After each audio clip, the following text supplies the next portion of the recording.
Jy's op 'n donker plek in jou lewe. Jy voel met jou rug teen die muur. Jy voel of jy in 'n donker gat is. En dit is hormonaal wat die probleem is. Jy kry suikerpieke en suikerdale as gevolg van die verkeerde manier van eet wat jy doen. En jy gaan nie daar uitkom nie. Daardie inflammasie wat in jou brein is, sit jou in 'n baie donker plek as gevolg van die glikose wat te veel is, wat vir jou interstisiële spasie probleme veroorsaak. Met ander woorde, jy kry AGE's, Advanced Glycation End Products, wat tussen die interstisiële spasies, tussen die selle gebeur, as gevolg van die glikasie wat die suiker veroorsaak.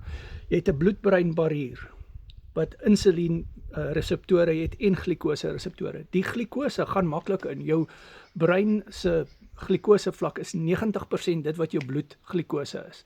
So die glikose gaan maklik in, maar jy raak insulien weerstandig en dan kan die glikose skade maak aan jou selle. Jy kry inflammasie, jy kry breinwasigheid, jy kry vergeetachtigheid, selfs urinesuurvlakke wat opgaan.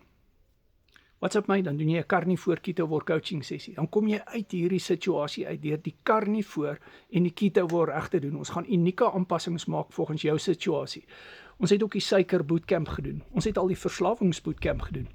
Ons doen nou die intermittente fast bootcamp. Dis op Google Meet. Dis 'n link.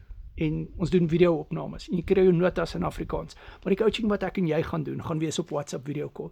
Kom uit hierdie donker gat uit waar jy miskien in is. Miskien is jy nie in een nie. Dan is dit goed.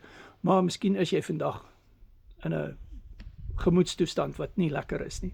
Suiker doen dit aan 'n mens. Ek weet, ek was daar gewees. Suiker maak jou dat jy in 'n baie slegte plek kom. Dit steel jou gesondheid, dit steel jou gemoedstoestand. En dit maak dit sleg vir mense rondom jou. Breek los. Doen carnivore keto coaching. Ek coach al vir 6 jaar op die carnivore dieet. What's up, man?